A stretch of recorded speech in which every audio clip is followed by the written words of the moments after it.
정치권 관심 뉴스들 진단해보는 나이트 포커스. 오늘은 이종근, 김준일 두 분 시사평론가와 함께하겠습니다. 어서 오십시오. 안녕하세요. 안녕하십니까.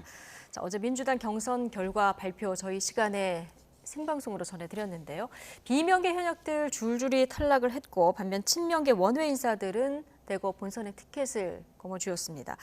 당락을 가는 주요 원인을 어떻게 보고 계십니까? 한마디로 말씀드리면 권리당원입니다. 결과를 보니까 역시 권리당원들의 한 목소리로 권리당원들이 생각하는 방향대로 모아진 어떤 표심이 그대로 결과적으로 나타나지 않았나. 나중에 이재명 대표 말씀을 드릴 때 또 말씀을 드리겠지만 그것을 두고 이재명 대표가 이렇게 말씀하시지 않으셨습니까? 당원과 국민의 승리다. 네. 그만큼 실질적으로 당원들이 그 픽한 그런 네. 후보들이 살아남고 당원들이 평소에 비난을 했던 그리고 또 평소에 많은 어떤 그런 그 의심을 낳았던 의혹을 제기했던 그런 후보들이 떨어지는 그래서 비명계들이 전부 학살됐다라는 표현이 그래서 나오는 게 아닌가 싶습니다. 네. 사실 비명계 상당수가 현역 하위 평가 그 대상에 들어 있었기 때문에 좀 예상이 됐던 결과다 이런 평가들도 나오는데 이 가운데서 박용진 의원만 그래도 결선까지 가게 됐어요. 그러니까 3자였으니까요. 이제 한 사람이 이제 네. 뭐 압도적으로 이승우 이제 변호사, 성적이 안 나왔다라는 거죠. 그러니까 그래서 3자를 갔는데 결선에 가서도 이게 30% 감산이 이제 적용이 된다라면은 박용진 의원의 계산대로 하면 63% 이상을 본인이 얻어야 된다. 이렇게 63% 이상을 얻어야 승리를 할 수 승리를 있다. 할수 있다. 양자구도에서 30% 30% 감산을 이제 감안을 하면은 상당히 어렵죠. 쉽지 않은 네. 승부고. 그래서 뭐 이번 주말 이제 뭐 일요일에 이제 그 전화가 있다, 투표가 있다라고 하는데 뭐 결과를 지켜봐야 되겠지만은 아마 쉽지 않은 탈락할 가능성이 저는 더 높다. 개인적으로는 그렇게 보고 있습니다. 그래서 네. 아까 전에 그 이종근 평론가님이 말씀하셨지만은 전체적으로 보면은 권리당원들을 이 비명계가 설득하는 데 실패했다. 네. 어쨌든 이 룰 자체는 권리당원 50에 국민 이제 여론조사 50은 오래전에 결정이 된 것이고 그렇다고 본다라면은 이제 내부에서 굉장히 많은 논쟁들이 그동안 있었잖아요. 네. 수박 논쟁도 있었고 여러 가지 체포동의안 뭐 이런 것에 대해서 가결표로 던지는 게 맞느냐 뭐 여러 가지 있었는데 그 부분에 있어서 설득을 못한 거죠. 그러니까 여러 가지 뭐 논쟁적인 부분이 있기는 하지만은 당원들의 이제 경선을 통해서 어쨌든 당원들 투표로 인해서 이렇게 된다라면은 예. 이분들이 조금 그러니까 비명계 탈락하신 분들이 크게 문제 제기를 하기는 좀 어렵지 않나 그렇게 보여집니다.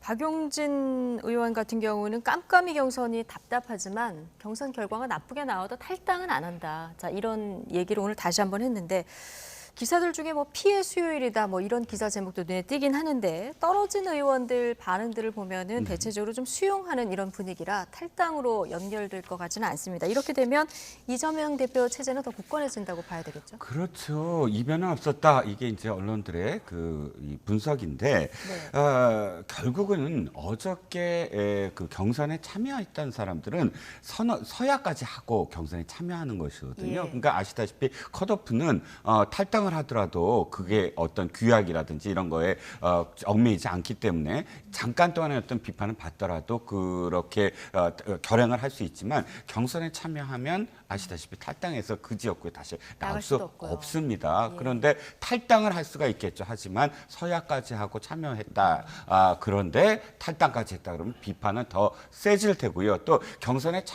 참여하겠다라고 선언한 그 다음부터는 사실 탈당까지 가는 것은 아니다. 이 사람은 그래도 남는다라고 우리가 판단할 수 있지 않겠습니까? 그래서 어저께는 이변도 없었고 또 이재명 대표의 정말 마지막 자기 사람들을 그렇게 심어놓을 수 있는 그런 뭐 활용 점정이었다 이렇게 네. 표현하고 싶네요.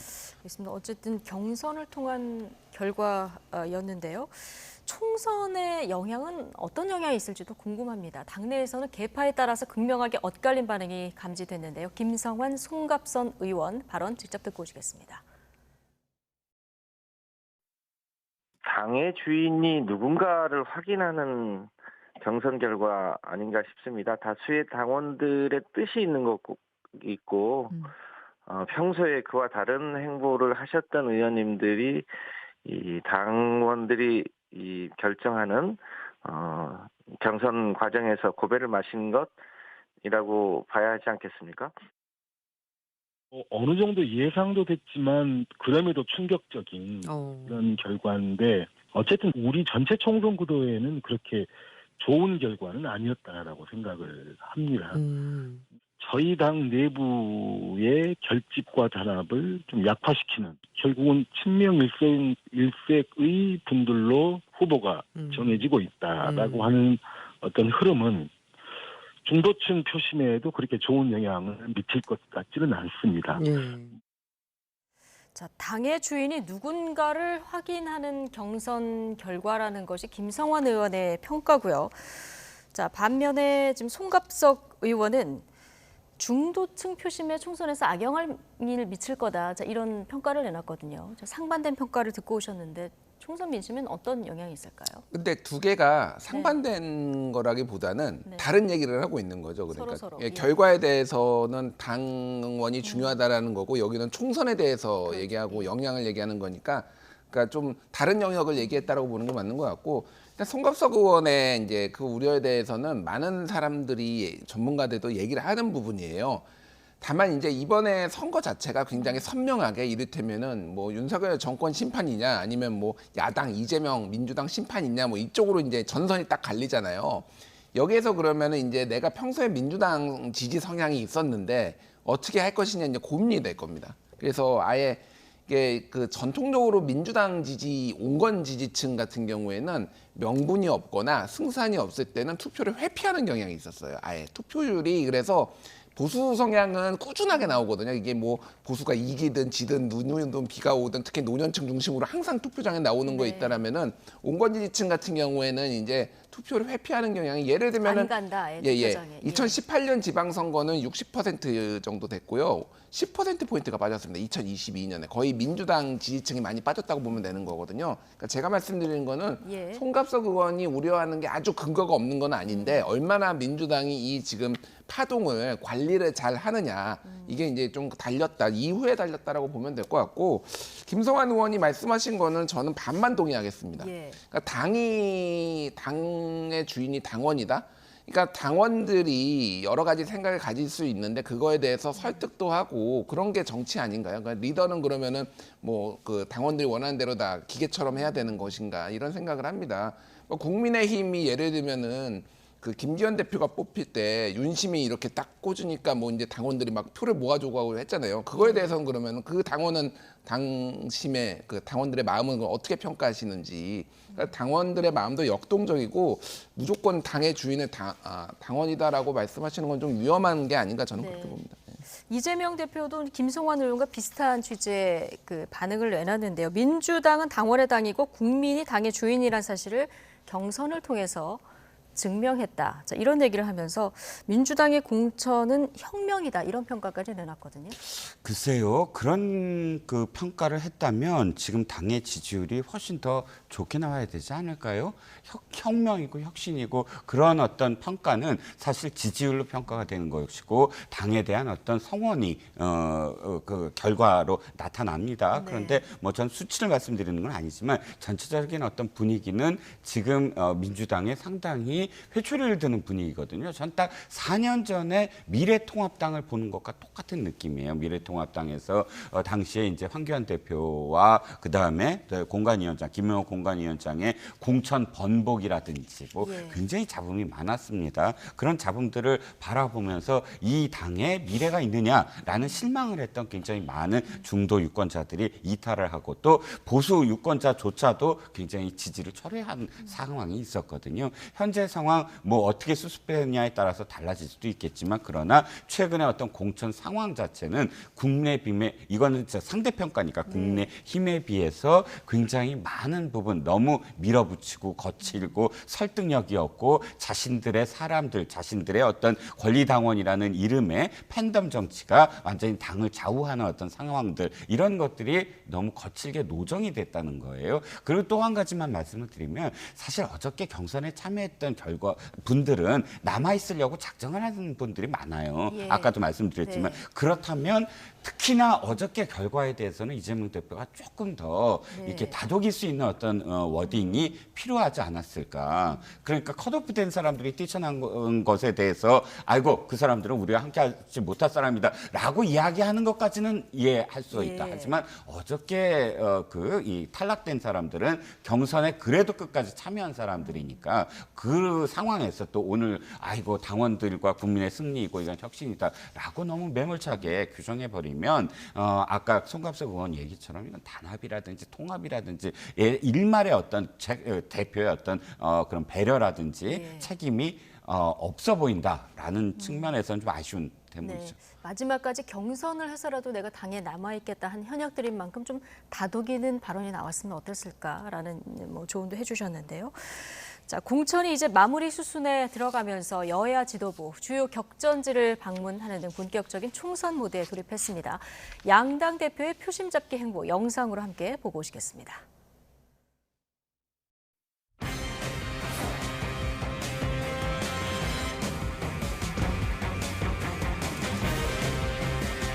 민주당 의회 권력이 이 수원에 해준 게 뭐가 있습니까? 하기 싫어서 안 한 겁니까? 아니면 할 능력이 안 돼서 못 한 겁니까? 실제로 저는 국정농단이라고 하는 대표적 사례가 바로 양평 고속도로 종점 연구.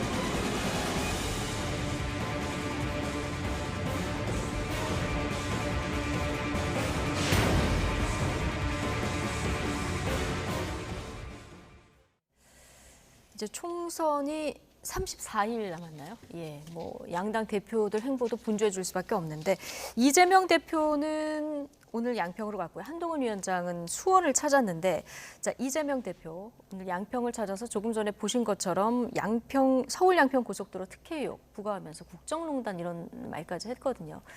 자, 오늘 뭐 이곳을 찾은 이유가 있겠죠. 뭐 이제 정권 심판론을 네. 조금 부각시키기 위해서라고 보면 될 것 같고 최근의 행보도 역시 이제 안에서의 잡음들이 워낙 많으니까 전선을 좀 밖으로 좀 긋자 이런 것들이 있어서 굉장히 좀 말이 거칠어졌죠, 세졌죠 그러니까. 네. 그리고 이제 고소고발도 조금 같이 감수하겠다, 뭐 강행하겠다 이런 거를 보면 될 것 같고요. 그러니까 뭐 두 분 다 험지로 간 거예요. 예. 양평은 이제 경기도 중에서도 대표적으로 이제 민주당이 좀 어려운 지역 중에 한 곳이고 수원이야 이번에 지난번 선거에서 5군데를 다 이제 민주당이 가져갔으니까 국민의힘 입장에서 어려운 데니까 지금 네. 험지 위주로 조금 붐업을 하기 위해서 다닌다 보면 될 것 같고 예. 특히 이제 양평 같은 경우에는 이게 이제 지역을 공략하는 것도 있지만은 전국 메시지가 더 중요했다고 봅니다. 여기에서 서울 양평 고속도로 특혜 의혹 이게 확실히 아직 매듭지어지지 않았고 특히 김건희 여사에 대한 어떤 부정적 어떤 감정들 이런 거를 상기시키는 데는 굉장히 예. 좋은 소재가 아닐까. 그래서 뭐 양평을 이번에는 방문을 했지만 앞으로도 이 관련된 메시지는 당에서 계속 예. 여러 차례 나올 것으로 보입니다. 네, 양평 뭐 지원 유세긴 하지만 전국 메시지를 던지는 차원이 더 크다. 자, 한동훈 위원장은 경기도 정치 1번지라고 하는 수원을 한 달 만에 이제 다시 찾은 이런 상황이 된 건데요. 여기서 이제 민주당이 뭐 했냐, 우리는 한다. 집권 여당 힘을 강조했는데 어쨌든 앞서도 나왔지만 수원은 뭐 국민의힘이 5석 뭐 전패한 지난 총선에서 이런 지역이기 때문에 지금 거의 사활을 거는 이런 지역이에요. 네, 그렇습니다. 근데 이제 한동훈 비대위원장이 지금 전국을 순회하는 지역들을 전부 험지라고 하시는데 네. 지난 4년 전을 보면 영남 빼놓고는 다 다 빼앗겼거든요.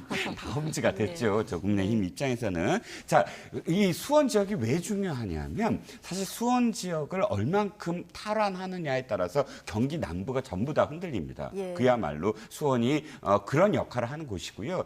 그리고 또 한동훈 비대위원장이 어저께 또 타이밍이 기가 막혔어요. 박홍원 원내대표가 어저께 밤에 이 탈락함으로써 그렇죠. 이 지역에 사실 삼각 트라이앵글 이 중심축이 있어요. 민주당에 김진표 의원 국회의장, 그다음에 염태영 수원시장, 그다음에 지금의 박강원 전 원내대표 이 세 사람이 사실상 수원을 완전히 장악을 하고 그다음에 그 벨트가 경기 남부 지역으로 그대로 이렇게 이어가는 그런 흐름을 언제나 주도를 했거든요. 김진표 국회의장 이번에 불출마합니다. 물론 다른 사람이 나왔지만 또 염태영 전 수원시장도 다시 출마를 합니다. 그런데 여기서 또 중요한 게 수원정의 박강원 원내대표예요. 박강원 원내대표가 수성고등학교 출신은 아니지만 그럼에도 불구하고 이 안에서 상당히 영향력을, 그러니까 수원에서 영향력을 행사하고 그런데 또 오늘 밝혔지만 하위 20%였지만 내가 당의 단합을 위해서 일부러 안 밝혔다 이렇게 얘기했기 때문에 사실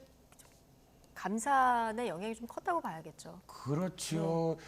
백봉 이 대상에 두 번이나 박광원 대표가 지금 그 대상을 받지 않았습니까? 그만큼 신사였고 깨끗하고 합리적인 사람이다. 이런 어떤 뜻으로 보여지고요. 어쨌든 박광원 원내대표가 이번에 교체됨으로써 그 지역을 다시 한번 우리가 탈환할 수 있다라는 자신감이 아마 국민의힘에 더 생겨났을 거예요. 예. 그래서 직접적으로 이렇게 부딪히고 있고 한동훈 비대위원장이 이야기했듯이 수원에 조금이라도 더 어떤 그런 균열이 생기기 시작한다면 그것이 갖고 있는 파급력은 경기 남부만이 아니라 수도권 전체에서 어찌됐든 뭐 완전히 뭐 수도권의 반 이상을 차지할 수는 없을지라도 상당히 잠식할 수 있는 그런 그 기반이 바로 수원 5개 지역에서 결판이 날 것이다라고 아마 국민의힘은 전략을 짰을 겁니다. 그렇군요. 그래서 수원 지금 2번이나 찾은 이런 상황이고요. 자, 최근 며칠 동안 그 각 당 대표의 그 동선을 좀 비교를 해보면 이재명 대표는 서울 종로, 영등포, 양천을 찾고 나흘째 오늘 경기 양평을 간 거고요. 한동훈 위원장은 충남 천안 그리고 충북 청주 중원 공략에 이어서 오늘 경기 수원을 찾았습니다. 자, 한동훈 위원장은 내일 경기 성남 용인 지역을 잇따라 방문할 예정인데 앞서 이제 이종근 평론가께서도 얘기했지만 경기도는 뭐 여당 입장에서는 거의 다 험지다 이렇게 보면 될 텐데 어쨌든 험지를 좀 격전지로 올려놓겠다, 끌어올리겠다 이런 전략이 좀 있는 것 같아요. 그렇죠. 그러니까 일단은 저기 다 수도권이나 아니야 충청도 좀 북쪽이잖아요. 네. 왜냐하면은 이제 본격적으로 지방 유세를 가려면은 아예 동선을 그렇게 잡아야 되는 거예요. 그러니까 왜냐 왔다 갔다 하는 게 비효율성이 있으니까 지금은 수도권 중심으로 하는 게 동선도 효율적이고 국민의힘 입장에서나 뭐 이제 민주당 입장에서 보면 상대적으로 약세 지역을 이제 먼저 가는 거가 상징성 있는 데를 좀 간다 이렇게 보면 될 것 같습니다. 그래서 이번에 이제 그 뭐 선거가 여러 가지 키포인트가 있는데 특히 충청도 이제 같은 경우에는 지난번 선거에서 20대 8로 민주당이 이겼어요. 그러니까 대승에 민주당 180석 압승에 이제 그거는 수도권에서도 이긴 것도 있지만은 보편적으로 이제 충청도는 과거 성격을 보면은 특유의 그 균형 감각이 있습니다. 반반 심리가 있어요. 뭐 전체적으로 바람이 어떻게 보이든 한 반반 정도 나왔거든요. 크게 벗어나지 않았어요. 근데 지난번에는 확 쏠렸단 말이에요. 그러니까 국민의힘 입장에서는 상당히 이제 조직이 좀 무너졌다. 사실 그 4년 동안 그런 거니까 여기를 좀 집중적으로 가야 되니까 충청도를 지금 많이 여러 번 갔다라는 거고 말씀하셨다시피 경기 남부도 거의 전멸했습니다. 평택이나 유이동 의원이나 뭐 이런 데를 빼놓고는 거의 전멸했다고 보면은 여기에서 이제 붐업을 해야 되는 거죠. 그리고 뭐 이재명 대표 같은 경우는 아까 전에 말씀드렸지만은 전체적으로 보면은 가는 메시지가 다 정권 심판론이에요. 어느 지역을 가든 지금 정권이 무슨 잘못을 했고 어떤 문제가 있고 지금 해병대 수사를 잘못하고 있고 이런 것들이 계속 이제 메시지가 나올 것으로 보입니다. 예, 그러니까요. 이재명 대표 내일은 충남 천안갑 찾을 예정인데 여기서 이제 해병대 최상병 의혹을 부각할 예정이다. 자, 이런 기사들도 있는데요.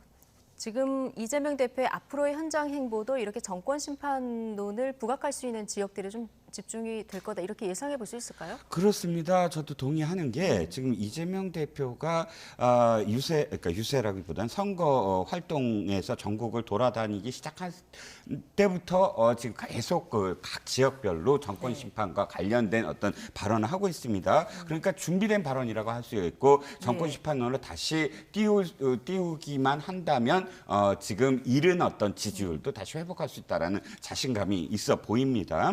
실제로 그럴 수 있는 것인가는 좀 더 지켜봐야 되겠지만 그러나 저는 두 가지가 생각이 드는 게 하나는 좀 늦었다. 그러니까 공천 과정도 상당히 중요한 어떤 이벤트였는데 그것을 아예 잘만 넘기면 이 다음부터는 정권 심판으로 다시 잡을 수 있을 거야라고 생각을 하겠죠. 문제는 이겁니다. 그러니까 공천 과정이 어느 정도 맞춰지는 시점은 딱 D-한 4주 전 정도예요. 보통 한 달 정도 남은 시점입니다. 그러면 역대 선거에서 4주 전까지의 지지율이 그 실제로 투표일에 득표율을 이렇게 봤을 때 추세선이 완전히 어긋나는 경우가 한 2번 정도밖에 없었어요. 네. 거의 대부분 한 달 전까지의 그 지지율이 마지막에 득표율과 거의 연계되는 어떤 흐름이거든요. 그렇기 때문에 약간 좀 늦은 감이 있다. 그러니까 그 훨씬 전부터 메시지와 함께 공천 작업을 함께 했어야 됐는데 그것이 좀 분리되고 그런데 상대적으로 한동훈 비대위원장은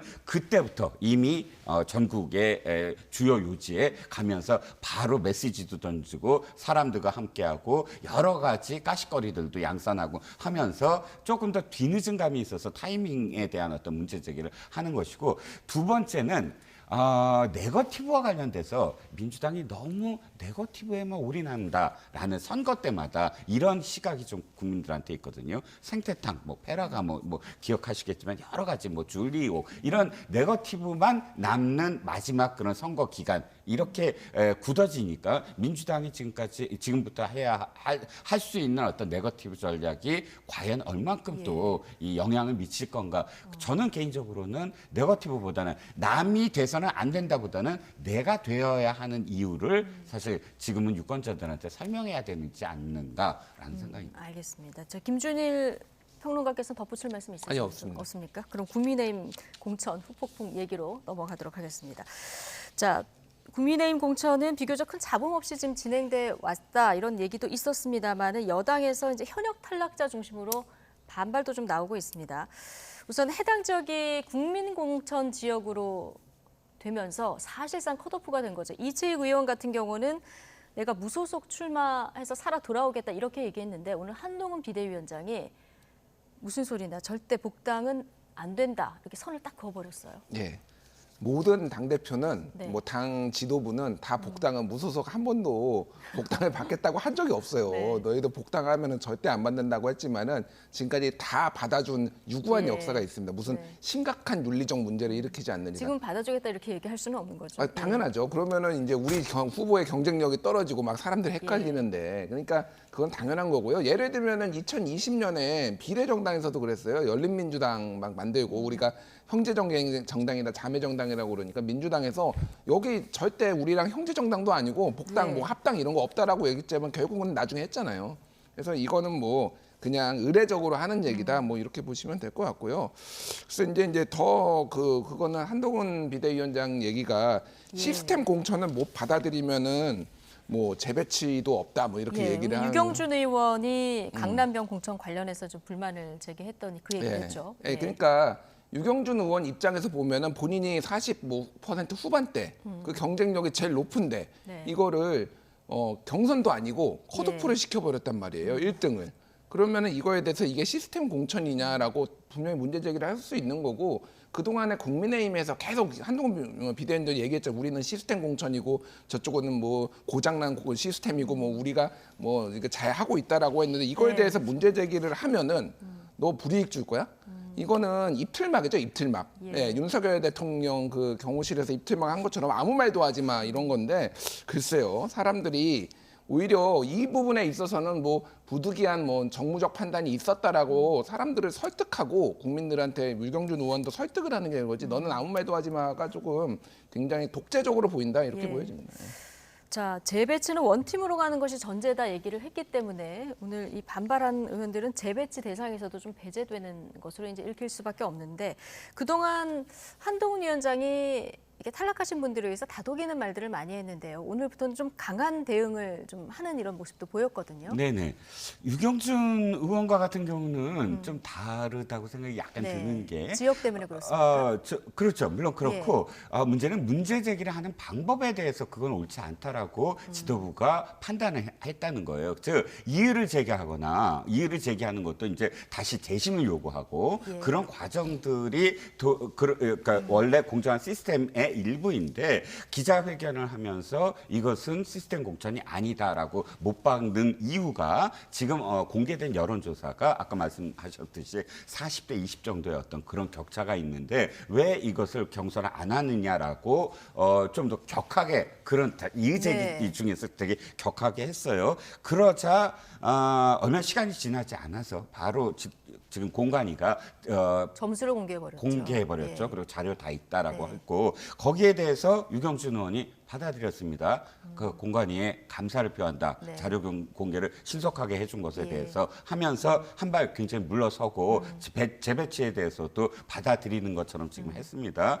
일단 예. 당사자가 받아들이고 당사자가 공관위에 뭐 감사를 표하는 정도의 어떤 상황이 됐다면 저는 도리어 한동훈 비대위원장이 이 혼란스러운 상황들을 빨리 어쨌든 수습을 했다. 그리고 전 역대 자유한국당이나 미래통합당이 답답했던 건 어떤 상황이 있을 때 지도부들이 바로바로 어떤 입장 표명을 하지 아니하고 굉장히 시간을 많이 끌어버렸거든요. 예를 들자면 성일종 그 이토 히로부미 막말과 관련해서는 뭐 며칠 지나지도 않아서 한동훈 비대위원장이 바로 경고를 날렸고 근데 그 이전에 기억하시겠지만 한기현 대표 시절에 5.18과 관련된 여러 가지 어떤 그런 그 막말들 몇 달을 갔어요. 몇 개월을 갔고 그 제대로 그 끊어내지를 못했습니다. 맺어지를 못했어요. 그러니까 이런 부분에서 어저께 하루 종일 이 공관이라든지 지도부가 그 적극적으로 대처하고 몇 시간도 지나지 않아서 자신들의 입장을 확실하게 밝힌 점에 있어서는 이 당의 움직임 자체가 다르다, 결이 다르다라고 여겨지는 거죠. 예전에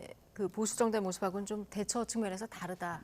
예, 이런 것이 강점이 될 수 있을 거다. 자, 이런 평가를 주셨는데요. 제3지대 얘기를 좀 해봐야 될 텐데요. 자, 제3지대는 지금 조국 전 장관이 창당한 조국혁신당이 여론 흐름에서는 상당히 선전을 하는 이런 모습이지 않습니까? 오늘 인재 영입에 나섰는데 이른바 친문 성향의 검사들, 그러니까 반윤 전선에 있었던 검사들을 대거 영입하는 이런 모습도 있었어요. 어떻게 보셨습니까? 그러니까 조국혁신당이 뭐 지지율이 잘 나오는 거는 뭐 계속 예. 전에도 얘기가 나왔고 요 인재 영입 좀 말씀드리면은 이를테면은 이 반윤 뭐 이런 분들만 지금 영입을 한 게 아니에요. 이를테면 김준영 전 국립외교원장이라든지 네. 뭐 이렇게 굉장히 다양한 인재들이 지금 영입이 되다가 이제 오늘 이제 오늘 영입한 이 두 분 말고 그 전에 이미 영입한 분들. 예, 이제 오늘 영입한 분들이 7호, 8호일 거예요. 네. 그러니까 앞에 이미 1, 2, 3, 4, 5, 6호가 있습니다. 근데 네. 굉장히 다양한 분들이 지금 영입이 되고 있다. 그래서 생각보다 뭐라고 해야 될까? 이 정당의 꼴을 좀 갖춰간다고 할까요? 약간?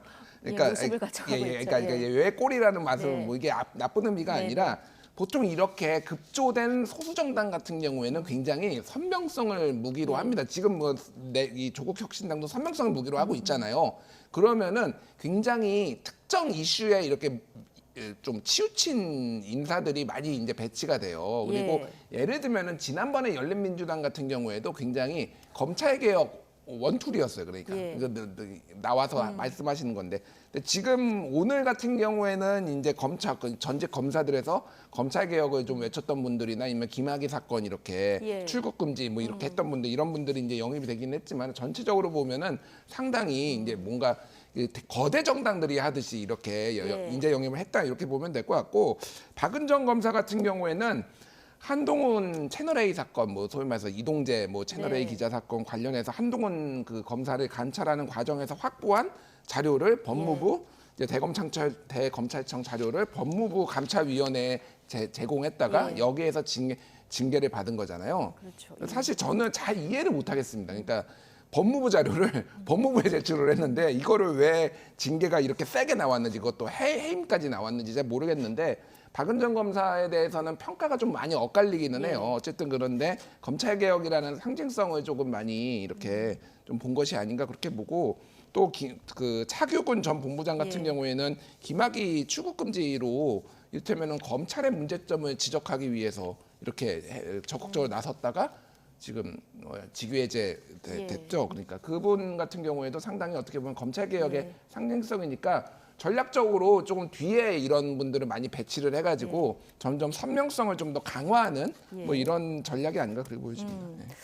그러니까요. 윤석열 당시 검찰총장 찍어내기 감찰 관여 의혹으로 해임된 박은정 검사라든가 김학의 불법 출국 금지 당시에 이제 여기 좀 절차상의 문제가 있어서 이 의혹으로 직위 해제된 차규근 검사, 이런 검사들을 대거 지금 영입하는 것을 봤을 때는 검찰 개혁을 다시 자 주요 어떤 그 핵심 의제로 띄워보겠다 이런 어떤 전략에 있을 보이는데 어떻게 보십니까? 그렇지요. 네. 그렇게 명분을 세워서 어쨌든 윤석열 대통령과 이 검찰총장 시절부터 윤석열 검찰총장에 반하고 어떻게든 뭐 징계라든지 이런 것들에 앞장섰던 사람을 국회의원으로 입성시킴으로써 윤석열 정부에 무엇인가 타격을 주겠다라는 의도로 보여집니다. 전 개인적으로는 예를 들어서 이거죠. 아까 그 박은정 검사의 해임은 이런 얘기입니다. A라는 사람을 수사를 하는 그 수사 자료를 받아냈어요. 그건 A라는 사람을 수사하기 위해서 그 명목으로 통화 내역이라든지 이런 것들을 수사합니다.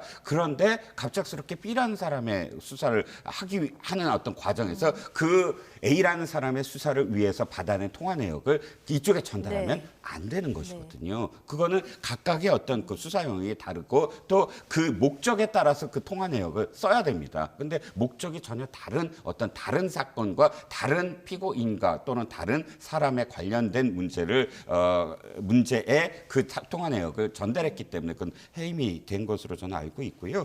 자, 그러면 앞으로도 계속 이런 것들이 과연 옳은 어떤 공천이고 옳은 그 국회의 어떤 활동이냐라는 생각은 듭니다. 이를테면 박균택 고검장, 네. 광주 고검장 같은 경우 민주당 이야기지만 당시에 이재명 대표가 검찰에 그 소환됐을 때 12시간 동안 함께 변호인으로서 입회했던 사람인데 이 사람이 무엇을 했냐면 작년에 유튜브에 나가서 사진 한 장을 자랑을 하는데 바로 그날 12시간 동안 함께한 날입니다. 이재명 대표와 검찰에 출두한 날 이재명 대표가 사진을 찍자라고 같이 찍은 사진을 자랑을 하면서 이재명 대표가 그랬다고 자랑을 한 겁니다. 유튜브에 동영상에 나와 있습니다.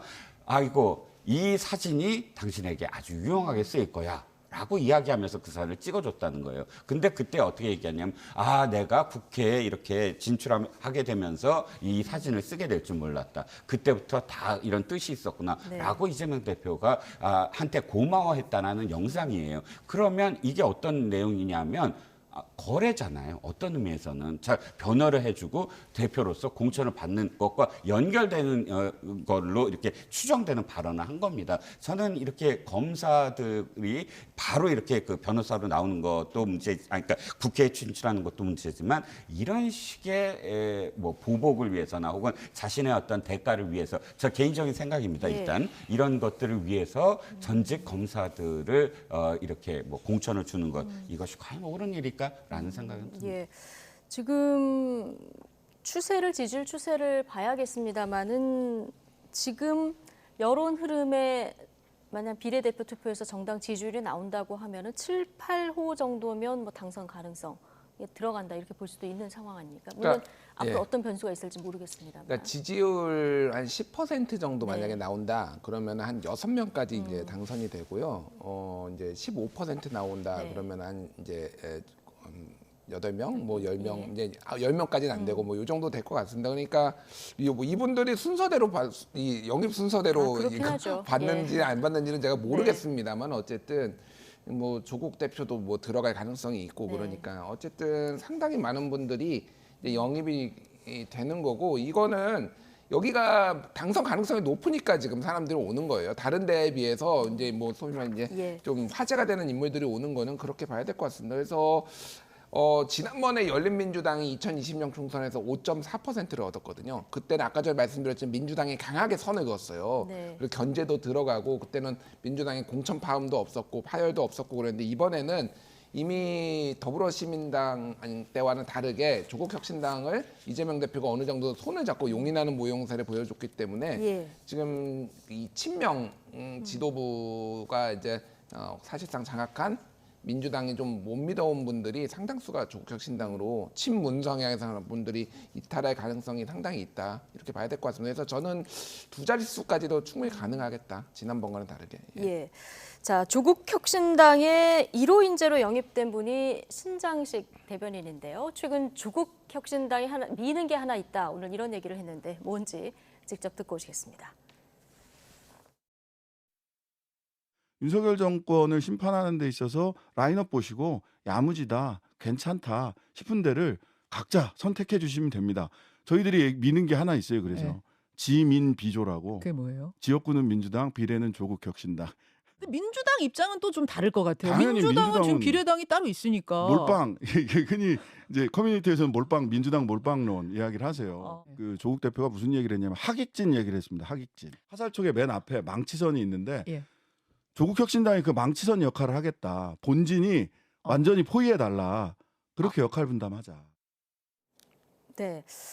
지민비조, 그러니까 지역구는 민주당, 그리고 비례는 조국혁신당을 찍어달라. 이걸 지금 밀고 있다 얘기했는데 지금 신장식 대변인도 얘기하는 것처럼 그러나 자, 민주당의 강성 지지층은 또 몰빵론을 지금 내세우고 있어요. 네네.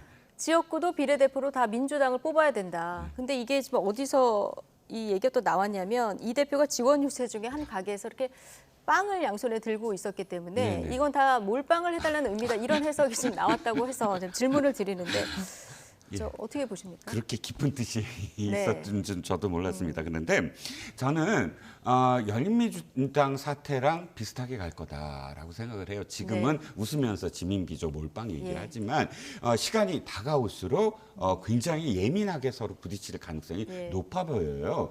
왜냐하면 지금 빵이 두 개를 들고 계시는군요. 자, 왜 그러냐면 지금 이재명 대표가 각 제 세력의 뭐 진보당과 그다음에 시민단체하고 334로 약속을 했거든요. 그리고 한 20석 정도로 획득할 수 있다고 보고 좀 앞순위로 하는 것까지 약속을 했다고 합니다. 그런데 만약에 지금 조국혁신당이 이렇게 계속 약진을 하고 하는 상태가 그냥 놔둔다면 약속이 파기가 돼요.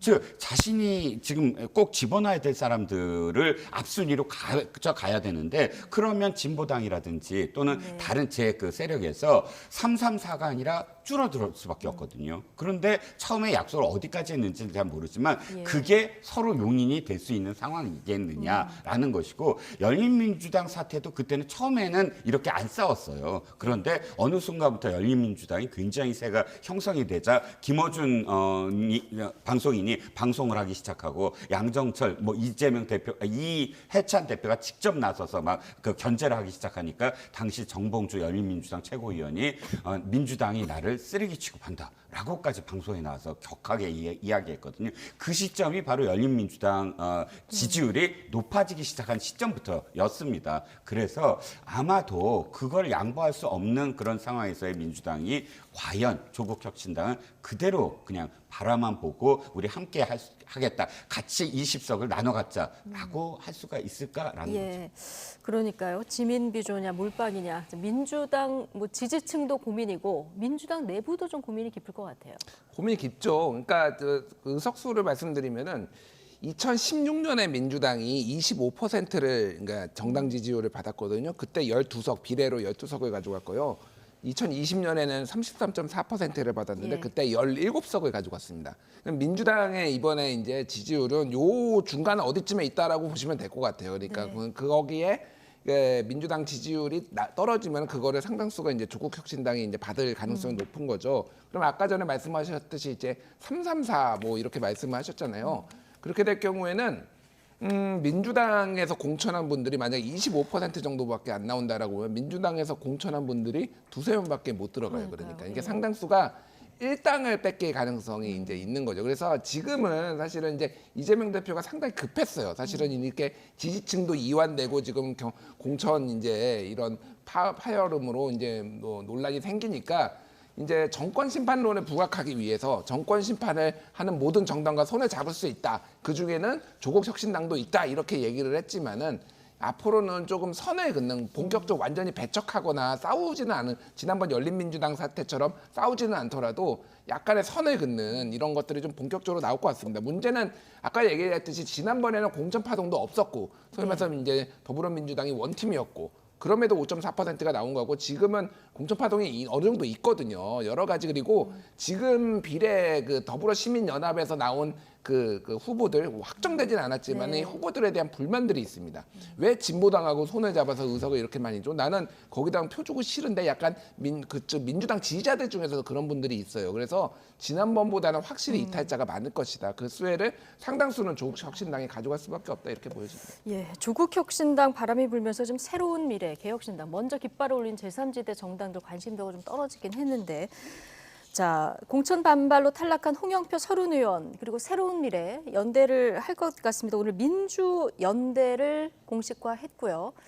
이제 세력은 합하기로 당명은 좀 바꾸게 되는 겁니까? 그렇죠. 당명을 아마 바꿀 가능성이 높아 보입니다. 아직 확정되지는 않았다고는 하는데 왜 이 얘기가 나오냐면 사실 그 안에서도 서로 마음이 좀 다른 것 같아요. 네. 이를테면 뒤늦게 합류한 사람들이 주저하거나 합류하면서도 당명을 요구하는 개명을 요구하는 이유가 그들의 마음속에는 내가 당선이 되면 빠르게 민주당으로 돌아가야지. 라는 마음이 더 크고요. 처음에 나온 분들은 그거보다는 세를 형성을 해서 어느 정도 캐스팅 보트를 쥐거나 자신들의 어떤 입지를 계속 가져가는 것을 원하거든요. 예. 그럼 가져가는 것을 원하는 측에서는 전혀 다른 새로운 어떤 이름을 해갖고 뭔가 양당과 다르다. 그리고 제3지대다. 이걸 표현하고 싶은데 빨리 돌아가고 싶은 분들은 민주라는 이름을 꼭 넣고 싶은 거예요. 네. 민주당과 별다르지 예. 않은 내 어떤 지금 우리가 진짜 민주당이다 상황이. 이 얘기를 하는 상황에서 그렇죠. 민주라는 이름은 양보할 수 없다. 예, 네. 그렇죠. 그러니까 당명에 대한 논쟁은 그런 어떤 서로 간의 속내가 약간 네. 다른 어떤 부분이 있다고 보여집니다. 예. 문제는 총선까지 세를 얼마나 불릴 것인가 이거 아니겠습니까? 이번에는 새로운 미래가 좀 힘을 쓰기가 이제 앞으로 뭐 민주연대인지 민주연합인지 아직은 잘 모르겠으나 이쪽에 힘을 쓰기가 좀 힘들어지고 있어요, 사실은. 예. 왜 그러냐면은 기본적으로 이번에는 제3지대가 조금 더 힘을 발휘할 수 있는 여건들이 상당히 있었거든요. 원래 그리고 총선이라는 게 8년 주기로 제3지대가 힘을 발휘했다가 양당 정치로 네. 갔다가 3지대 갔다가는 2016년에 이제 안철수의 국민의당이 힘을 발휘했고 이번에도 제3지대를 지지하겠다라는 여론이 국민의 한 4분의 1 정도가 됐습니다. 네. 근데 이게 지금 수치는 말씀 안 드리겠지만 다 쪼그라들고 있어요. 그게 이제 지난번에 이준석, 이낙연 개혁신당에서 예. 파열음이 나면서 좀 기대가 좀 낮아졌다라는 거고 기본적으로 그러면은 이제 양당 중심으로 이제 구심력이 굉장히 강해져요. 그러면은 자, 조국 혁신당이 왜 돌풍을 일으키냐면은 쉽게 얘기를 하면은 지역구에서 우리는 1대1 구도가 되게 후보를 민주당이 낸 데는 후보를 내지 않겠습니다. 이렇게 조국 대표가 얘기를 했거든요. 그 얘기인 즉슨 쉽게 얘기하면 우리는 민주당의 해로운 정당이 아니에요. 라고 이렇게 명확하게 민주당 지지자한테 네. 시그널을 보낸 거예요. 새로운 미래는 민주당 지지자들이 보기에는 정권 심판에 위협적이 될 수 있다. 예. 소위 말해서 그 다자구도가 돼서 국민의힘에 어부지리를 줄 수 있는 정당입니다. 그러니까 네. 지금은 누가 더 싫어? 민주당 지지자들한테 이재명이 더 싫어? 윤석열이 더 싫어? 묻는다라면은 이재명도 좀 꼴 보기 싫을 수도 있겠지만 그런 분들도 네. 윤석열이 더 싫지. 이렇게 되니까 새로운 미래가 기본적으로 힘을 발휘하기가 이 어렵습니다. 반윤 반이 네. 다 내걸고 있기 때문에 힘을 발휘하기는 좀 어려워 보인다. 예. 개혁신당은 첫 전략 공천으로 허은하 의원을 영등포 갑에 배치를 했거든요. 자, 이렇게 되면은 민주당을 탈당한 김영주 의원 대 민주당 후보로 나온 최현일 후보 그리고 허은하 이렇게 3자 구도가 되는 이런 상황인데요.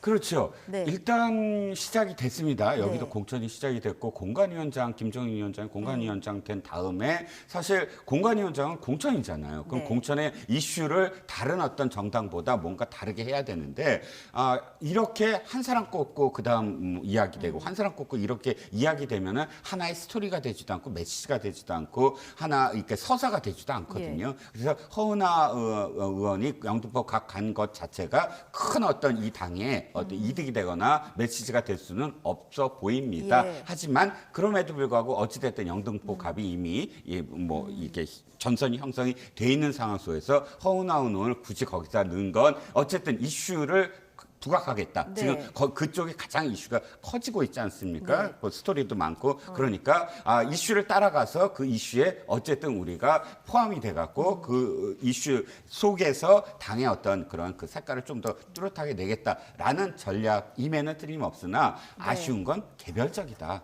이거 네, 크게 개별적으로. 어떤 사람들을 뭐 영입을 하고 뭐 공천 전략을 어떻게 짠다 이렇게 보여줘야 되는 어떤 시점이다라는 겁니다.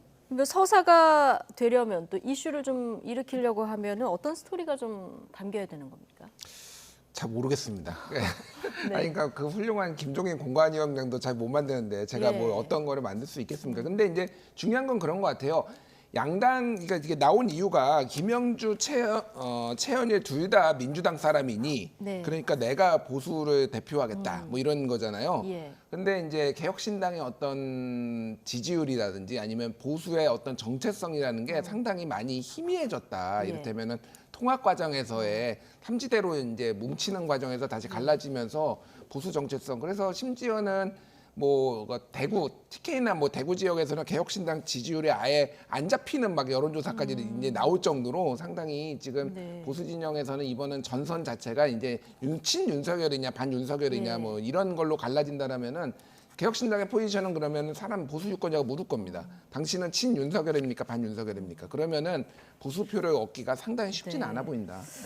허은하 의원은 국민의힘에서 나간 의원이고 김영주 의원은 민주당에서 나온 의원이라서 자, 이 3자 구도에서 치러진 영등포 갑도 굉장히 관심 지역의 하나로 좀 떠오를 것 같습니다. 자, 오늘 나이트 포커스는 여기까지입니다. 이종근, 김준일 두 분 시사평론가와 함께했습니다. 고맙습니다.